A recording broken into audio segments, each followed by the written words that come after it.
Hello，大家好啊，又翻嚟同大家見面啦。今次咧就想講下中年好聲音4嘅鄭家聲啦。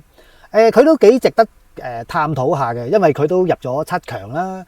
同埋又睇翻原來佢今次參加呢個比賽咧係有一種豪賭式嘅。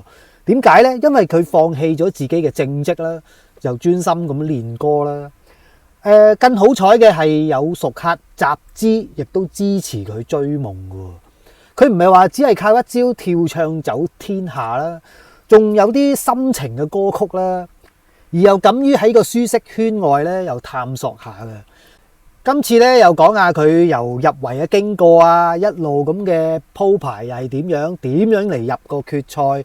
咁每一首歌咁我又同大家分享下佢勇闖呢個階段嘅經過啊！歡迎大家俾個 like 又支持下先，咁啊或者訂閱下我頻道啊！好，首先第一個階段咧就初試提升啦。佢係釐定咗悲歌王子呢個基調啊，因為當時咧佢係唱他不愛我啊。阿家聲咧佢其實話係自爆啦，話2015年嘅時候咧係曾經簽約準備出道啊，但係苦等咗差唔多年半到啦，個夢想咧就幻滅啦。咁啊，直到中年好聲音啊，令到佢咧就重燃呢個希望啊！佢咧一到35歲咧，呢個門檻咧就即刻報名喎。一開聲咧，已經令到谷婭溦同埋肥媽咧話：哇，點解咁好聽嘅？直頭直入呢個心坎裏邊，哇，毛管凍咁滯喎！阿張佳添咧亦都激讚佢咧話：哇，開頭用咗好靚嘅氣聲啊，又入咪啊，又唔係 over 咗喎。嗰種感覺咧，有痛要痛啦，要慘有慘啦，要柔有柔啦，要剛又有剛啦。阿海怡咧仲讚佢話佢嗰個下顎個肌肉咧係鬆弛啊，瞬間咧可以有一個爆發嘅點咧，又控制得宜喎。咁啊，主持仲喺度笑笑口咁樣講咧，話喂，老老實實啦，其實你俾人飛咗幾多次啊？咁啊，有時車婉婉都幾搞笑噶，搞下啲爛 get 咁樣噶。而第二輪咧，佢又唱李香蘭啦。佢自己講話，哇，呢首歌咧個靈感咧係嚟自周星馳啊，國產007。咁佢啊真係唱過呢首歌嘅。但係有啲搞笑咯，嗰一幕啊。係袁詠儀聽歌嗰一幕咯，佢係呈現咗係荒謬中嘅心情啊。咁亦都有啲導師啊，高少華又指導佢啊，叫佢唱嘅時候啊，要放鬆啲嘅喉嚨啊，要用啲腰力嚟唱呢一首歌嘅。因為呢一首歌咧都係比較個 key 啊，同埋個 range 都幾高啊，所以可能個狀態未係十足嘅時候咧，輕輕攞住82分先啦。又未至於失望嘅，我又聽過呢首歌，都唔係話唱得太差啊。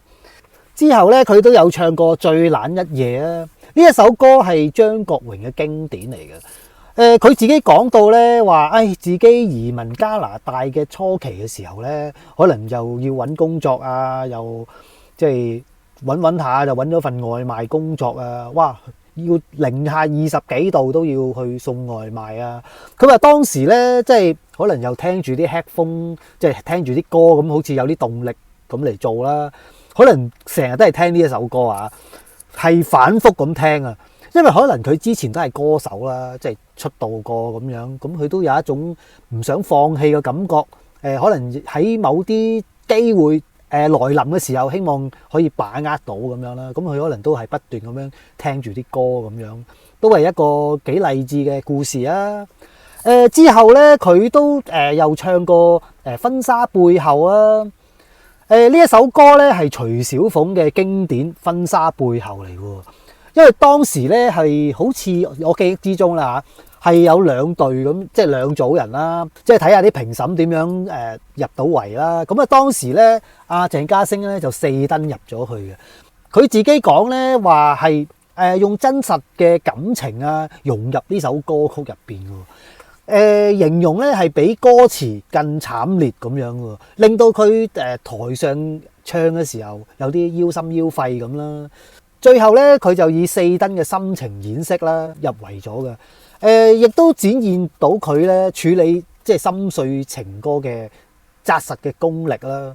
但係其實一個小插曲嘅喎，佢之前同嗰個即係女朋友即係拍拖啦。哦，原來嗰個女朋友咧，唔知係咪暗地裏同其他人已經訂咗婚嘅喎，即係可能就係呢一樣嘢令到佢唱慘情歌咧，融入咗呢個世界入邊咧，所以令到有呢種 feel 出嚟咯。阿鄭嘉星去到經典之夜嘅時候咧，就揀咗許美靜嘅《明知故犯》啦。呢一首歌咧係女歌男唱啦。佢唱完之後咧，有一種啲人形容佢係悲歌王子啊。展現咗一貫嘅深情唱腔啦，但係佢又攞咗85分啊，其實係屬於中游嘅成績啦。但係咧，亦都可以有晉級嘅機會啊！我自己都細心過聽過佢呢首歌啦，佢係有輕微嘅鼻腔嗰個音嘅，同埋去到某啲高位嘅時候咧，係有啲飄飄地嘅。如果慢慢穩住紮實翻嗰個位咧，佢會可能將來嘅成績會更加好啲咯。咁之後咧，佢就唱Calm 啦，呢個係挑戰側田嘅高難度動作嚟嘅。佢即係側田本身啲歌咧，即係個 key 都好高噶嘛。其實選呢首歌咧係非常之冒險嘅。有啲評審咧都話佢，喂，你唱高半度，即係可以發揮咗呢個優勢咯。有時唔係話唱高半度嘅問題啊。即係阿側田本身咧都係好高個 key 噶嘛，如果你選擇跟佢個 key 咧，有時可能自己都未必駕馭到嘅。咁當然我阿鄭嘉星可能都會試過高，即係佢話高半度嗰個音啦。有時唱出最高音嗰個效果嘅時候就唔係咁好嘅時候咧，你係要焗住係要降翻半度 key 啊，都唔為過嘅，因為呢首歌係高 key 嘅。張佳添咧仲話：哇，你揀呢首歌其實要求好太高啦，認為咧係用啲陰柔仔細啲嘅歌曲咧會比較適合鄭嘉星多啲咯。因為側田呢一首歌咧係要用啲爆發力㗎，又要用好似柔啲嗰個爆發力啦。咁周國峰咧就話：喂，你一開始嘅時候個歌曲咧，應該已經係要最好嘅咯，你選擇用後半部分嚟搶分咧，其實令到自己開頭嗰個分數咧就失咗好多咯。但係又有啲網民有兩極嘅反應喎，有啲人話側田嘅歌曲咧唔係人人 hold 到啊，真話係啊，側田係好難唱嘅啲歌，所以咧有啲人支持佢話，其實88分咧都唔算話太低嘅。之後咧又嚟到合唱環節啦，佢係同許美琪即係喊包琪合唱嗰首《紅色跑車》啊。呢一首歌咧係太極樂隊噶嘛，係好有 rock 嗰個成分嘅，快慢二重奏下半場啦。當時係咁兩個人咧就穿着啲即係皮褸好 rock 咁樣合唱啊。中段咧仲有啲舞步嘅焦點喎。其實最驚人咧就係阿嘉星咧就用一個腰力。又跪低咗，跟住又要咬翻腰，再彈翻起身。哇！嗰度嗰下嘢咧，係令到全場嗨爆啊！仲要咧，除咗少少外套咧，露嗰個即係麒麟臂啦。當時咧就引起即係全場歡呼啦。佢淨係憑呢一個舞技啊，已經被網民洗版式封佢為中四舞王啦。其實鄭嘉星咧都算叻噶啦，佢又做髮型師啦。亦都係排舞老師喎，所以又唱埋歌啊！即係其實佢可能身兼多職咁樣，即係周身刀咁樣啦。其實最令人記得佢咧，係佢唱《安歌之夜》嗰時唱翻騰啊！因為咧佢係攞咗全場最高分嘅，當時咧係攞咗95分啦，亦都係攞埋 MVP 啊！當時咧即係之前啦，又唱咗《紅色跑車》啊。被封為中四舞王之後咧，係再下一城啊！接連咧就完成咗華麗轉身啦，又嚟個360度嘅空中翻騰啦。當時咧就已經引爆咗全場啊！因為一曲結束之後咧，再度咧就使用咗招牌式跪地咬腰彈起身嘅動作咧，其實個驚人嘅腰力咧真係技驚四座啊！5位評審咧都一致俾咗19分啊！連原唱許志安咧都話：哇！我自己 solo 都冇咁勁喎，你係我俾最高分嘅一個。我咁大膽行出嚟講咧，呢一份真心咧，我係好感動啊！但係咧，周國峰又搞笑啲咯，話：用神打嚟形容咯，神打得嚟又靚喎，咁佢都識兜得翻啊！佢有2下轉身咧，好勁啦，又準啦，又啱到個 beat 啦。你嘅進步咧，個速度咧係越嚟越大嘅，當時都係幾令人雀躍啊！阿張佳添咧更加話：哇，4季以嚟咧係最型嘅一次演出啦！咁啊，當時嗰個網民咧亦都有哇洗版式啊，話哇空中飛人翻騰，真係嚇死人啊！以為真係開緊演唱會咁樣啊！睇翻許志安演唱會都冇咁勁。咁第3階段啊，亦都有突破嘅爭議啊，亦都展現咗好多面性啊！當時又同阿顏志恒合唱阿牛啦，因為當時咧可能已經跳咗幾 part 舞啦，之後咧佢又收翻起個舞蹈啦，用慢歌嚟演繹翻啦。當時阿評審咧孫耀威啊，第一句話：哇，你已經好似好靚啊，啲聲啊已經入晒氣啊，聽得嚟好舒服啦。仲有咧係有啲前 TVB 金牌司儀喎，都翻嚟專登力撐阿鄭嘉星喎，嗰個就係潘宗明啦。而另外咧又有一首歌咧，又俾人幾記憶猶新嘅。呢一首歌咧就係突破之夜啦，佢就唱嗰首愛是懷疑啊。首先又要 rap 啦，又要跳啦，同埋佢氣息係非常之穩定啊。期間咧佢嘅耳機咧仲要飛甩咗出嚟啦，佢仲臨危不亂啦，一腳踢開啊，繼續若無其事咁唱啦。當時咧有啲評審話：哇，颱風啊，好型啊！阿周國峰咧仲話：喂，睇下你有冇唱錯先，即係個 rap 啊，即係都好準喎，個 beat 又準啦。但係大家要記住啊，當時咧佢個耳機咧係甩咗嘅，好大程度咧係會收，即係個聽唔到嗰個音準啊，同埋嗰個 beat 咧未必係收得準啊。但係咧佢係完全係冇錯到喎。其實咧佢係非常之具備有呢個總決賽嘅水準㗎。阿海怡咧亦都激讚佢啦，話：哇，你個 rap 啊同埋跳啊，喂，唔係好聽到你有啲喘氣聲喎，可能佢本身係咪做開 gym 嘅關係，所以唔使點樣唞氣咧。咁啊之後咧就改編歌之夜啦，佢啊諗住啊會唔會延續呢個跳舞咁樣啦？之後咧就有個改編歌之夜啊，佢就攞咗91分嘅，當時係唱張國榮嘅拒絕再換啦。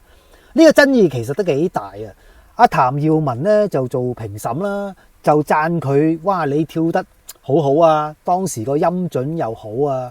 但係咧就狠批佢嗰個舞步啊，有啲零碎啊，未係好 enjoy 啊，同埋嗰個舞步咧未必配合到拒絕再換嗰種感覺啦。因為佢話：你要跳翻 soft 啲啊，同埋要跳翻 sex 啲啊。咁可能就會令到嗰個舞步有少少格格不入啦。咁有啲評審啊就話：喂，你個舞步好似有啲似翻騰喎。但係我又覺得唔係話唔似嘅，絕對係唔相似嘅。可能係嗰首歌嗰個 beat 咧，個舞步同嗰首歌咧，唔係好相襯啦。咁所以就阿周國峰就用啲咁尖酸嘅説話講啦。因為呢隻歌嘅 mood 咧，佢講話唔係翻騰嗰個 mood 啊，啲舞步咧就唔應該同翻騰太過相似啦。其實唔應該話同翻騰啦，應該話同呢首歌唔係咁合拍啦，應該咁講啊。所以咧就有反應又有兩極啦。有啲人就支持佢，哇，跳得好好啊，又跳又唱，仲想點啊？又冇喘氣啊！但係有啲評審就再睇啦，就有啲講咧就話：哇，同翻騰又有啲似喎。不過咧，我就覺得又唔係話好似，係可能個舞步同嗰個歌就唔係話太夾咯。之後咧就有個原唱之夜啦，佢又同阿李健達合唱喎。咁啊攞咗87分啦。當時係唱嗰首也許不易啊。俾我感覺咧，呢首歌都難唱嘅。但係咧，當時阿李健達咧唱嘅時候咧，普遍我自己覺得啊，佢係冇阿鄭嘉星咁好啊。所以咧，又唔係咁幫到阿鄭嘉星攞到高分嘅，但係當時都攞得87分。咁佢哋兩人嘅設計咧，就利用咗高低八度二重唱咁樣嚟攞呢個成績啦。但係嗰個即係幫同佢合作嗰個咧，就唔係咁幫到佢咯。而第四階段咧係回歸嘅本質啦，又終極咁樣邁向7強啦。當時咧就盲盒選歌咧，佢就唱咗《可能》呢首歌咯。呢一首歌係王傑嘅喎，因為王傑啲歌本身都幾難唱噶嘛，佢係攞咗90分啦。佢就選擇咗用力量釋放啦，用撕裂嘅感覺啦，同埋哀傷嘅情懷啦，咁盲盒嚟唱呢一首歌啦。佢係有啲評審咧就係話佢還原呢個即係王傑嘅 look 嚟演繹啦。當時嗰個評審咧係陳松伶啊，仲話阿嘉星每一個字咧唱出嚟咧都有感情喎，9個字有9種情感喎。而周國峰咧亦都話今季啊，即係嗰晚咧係進步得最快嘅參賽者啊。咁亦都有陳松伶講話，呢個 comment 咧都好圓啊，同埋好似好勁咁樣啦。即係其實我都唔係好明佢咩意思啊。當時之後咧就係慢歌嘅挑戰啦，就係非走不可呢首歌啦。咁攞咗91分啊！當時咧好多人都話佢舞王啊，但係今次咧佢就封印自己個舞步啊，靜靜咁樣企喺度唱謝霆鋒嘅慢歌。周國峰咧形容呢10首歌之中咧係最冇殺傷力嘅歌嚟㗎，但係咧都讚佢情感鋪排咧都恰到好處啊，成功咁樣走出咗呢個卡拉 OK 呢個感覺咯。有啲評審咧都話阿嘉星參賽以嚟唱慢歌嘅最好一次喎，亦都給予咗咧阿嘉星咧佢係有偶像嘅元素啊！呢個評價咧係極高啊！亦都有啲網民咧就話估唔到今次嘉星唔跳舞喎，齋唱都咁掂喎！咁最終咧就91分就成功晉級啦。期間咧都有同阿許美琪合唱呢首《天若有情》喎。即係阿華弟嗰個咧，咁當時係攞咗90分嘅，咁都有一個好令人懷念嘅感覺嘅。佢自己講話因為呢兩個角色咧，大家有唔同嘅方向啊，可能係有啲即係大家可能都要分手嗰個感覺啦。呢個直頭係呢套戲嘅經典場面啦。咁其實最值得一提咧，就係佢之後唱如水啊，係蔚藍之夜啊，當時佢係攞咗91分嘅。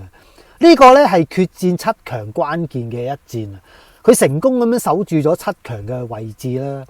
佢啱啱咧就高過周志康1分，咁周志康就淘汰咗啦，佢就留咗喺度咁樣入咗7強啦。呢一個咧亦都係成功咁樣令佢晉身總決賽啦。咁參賽嘅歷程咧又有快歌啦、慢歌啦、合唱啦，同埋好多唔同風格嘅歌啦。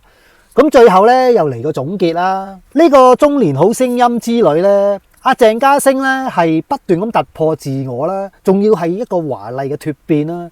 佢喺10年前咧曾經出道做歌手啦，但係撻咗 Q 啦。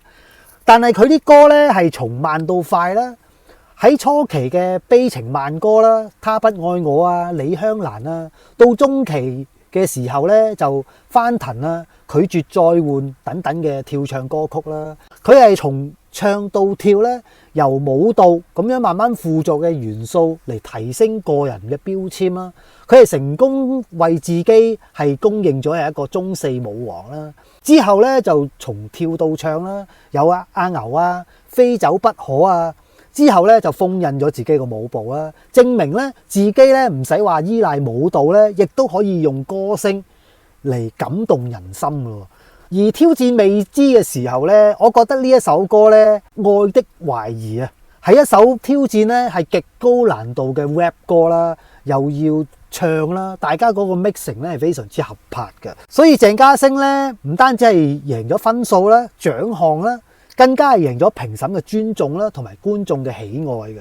佢嘅收穫咧就係話進步最快啦，最有偶像元素啦，等等嘅高度評價啦。有啲網民咧亦都兩極咁樣體會咗佢嘅正面啦，更加視為佢係香港人嘅代表啊！佢嘅故事咧其實係中年人勇敢咁追夢啦，不斷咁突破自己嘅縮影啊！因為佢係從加拿大髮型師去到中年好聲音4終極7強啊！佢係用咗10幾首嘅歌啦嚟證明佢自己嘅夢想啦。其實係永遠係話冇太遲嘅開始嘅。到時總決賽，希望佢有更佳嘅成績啦。今日就講到呢度啦，歡迎大家俾個 like 支持下。咁下一次又同大家講下其他歌手啦。好，係咁先，拜拜。